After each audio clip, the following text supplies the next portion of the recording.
AP ప్రభుత్వం చేపట్టిన కులగణనపై జనసేన అధినేత పవన్ కళ్యాణ్ పలు ప్రశ్నలు సంధించారు. అసలు ఎన్నికలకు ముందు కులగణన చేయాలనే ఆలోచన ఎందుకు వచ్చిందని జగన్ ప్రశ్నించారు. కులగణన చేపట్టేందుకు కారణాలు వివరిస్తూ ప్రభుత్వపర గెజిట్ నోటిఫికేషన్ విడుదల చేయలేదని అడిగారు. ఇది రాజ్యాంగంలో ఆర్టికల్ 21 ప్రకారం వ్యక్తిగత గోప్యత, భద్రతా స్వేచ్ఛ హరించడం కాదా అని ప్రశ్నించారు. వాలంటీర్ల ద్వారా వైసీపీ ప్రభుత్వం సేకరిస్తున్న కులగణన ఇతర వివరాలు ఏ కంపెనీ భద్రపరుస్తారనే అంశంపై శ్వేతపత్రం విడుదల చేయాలని డిమాండ్ చేస్తారు. జగన్ నేతృత్వంలో వైసీపీ ప్రభుత్వం చేస్తున్న రాజ్యాంగ వ్యతిరేక కార్యక్రమాలపై రాజకీయంగానే కాకుండా న్యాయపరంగా విశ్లేషించే దిశగా ఆలోచిస్తామని తెలిపారు. దీంతో పాటు పలు ప్రశ్నలు సంధిస్తూ ఏపీ సీఎం జగన్కు పవన్ కళ్యాణ్ ఒక లేఖ రాశారు.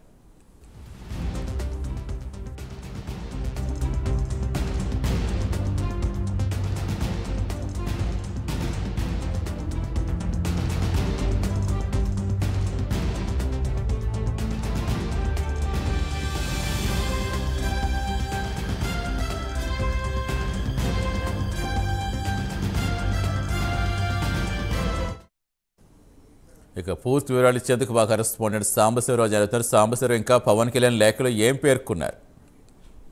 సతీష్, మనం చూసినట్లయితే ఏదైతే ఈ ఎన్నికల వేళ కుల గణ ఎందుకు అంటూ కూడా ఏదైతే జనసేన అధ్యక్షుడు పవన్ కళ్యాణ్ ఉన్నారో ఆయన ఏదైతే రాష్ట్ర ముఖ్యమంత్రి జగన్మోహన్ రెడ్డికి అయితే 12 ప్రశ్నలతో కూడినటువంటి లేఖనైతే ఆయన రాసినటువంటి పరిస్థితి.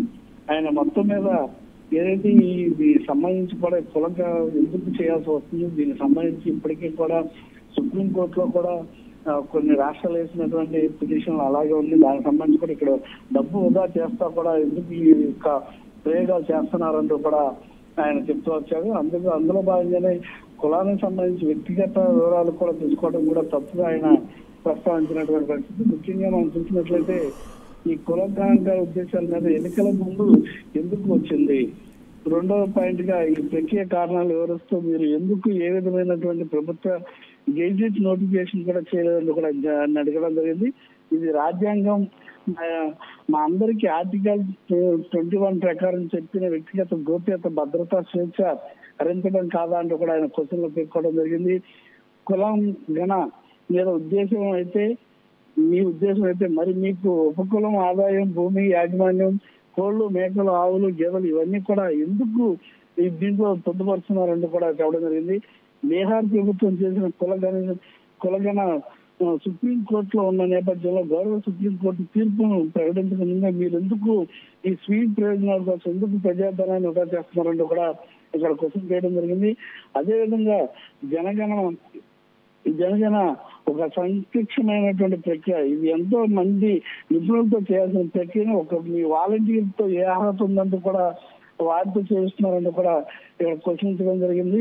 అదేవిధంగా ఇటువంటి డేటా సేకరణ ప్రక్రియ గతంలో కేంబ్రిడ్జ్ అయినటువంటి అనాలిసిస్ లేనటువంటి అది ఏ విధంగా సమాజంలో అశాంతి అలర్లను ప్రేమించే విషయాలకు వాటన్నిటికీ కూడా ఎన్నికల స్వీయ ప్రయోజనాలు ఎందుకు వాడుతున్నారంటే మాకు తెలియజేయాలంటూ కూడా ఆయన 7వ క్వశ్చన్ అడగడం జరిగింది.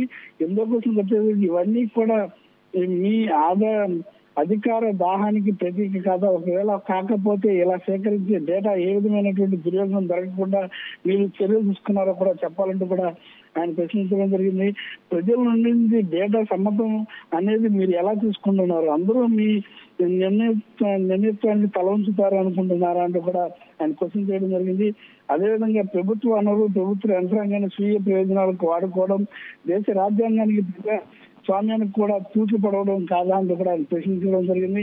అదేవిధంగా వాలంటీర్ ద్వారా వైసీపీ ప్రభుత్వం చేస్తున్న గణన ఇతర వివరాలను ఏ కంపెనీ భద్రపరుస్తుందో అనే అంశంపై కూడా శ్వేతపత్రం విడుదల చేయాలంటూ కూడా ఆయన కోరడం జరిగింది. అదేవిధంగా జగన్ రెడ్డి వైసీపీ పార్టీ ప్రభుత్వం చేస్తున్నటువంటి రాజ్యాంగ వ్యతిరేక కార్యకలాపాలపై రాజకీయాలకు కూడా న్యాయపరమైనటువంటి మార్గాలు కూడా విశ్లేషించాలంటూ కూడా ఆయన ఆలోచన చేస్తూ కూడా చెప్పడం జరిగింది. మొత్తం మీద ఈ 12 అంశాలకు సంబంధించి కూడా ఆయన చాలా పెద్ద ఎత్తున ఆరోపణలు చేసినటువంటి పరిస్థితి. ఇలాంటి పరిస్థితుల్లో మీరు ఎందుకు చేస్తున్నారు, ఇప్పుడు అవసరం ఉందా, ఎలక్షన్ సంబంధించి వ్యక్తిగత డేటాలు కూడా ఎందుకు తీసుకుంటున్నారనే దాన్ని సీఎం జగన్మోహన్ రెడ్డి చెప్పడం జరిగింది. Thank you Sambasivarao.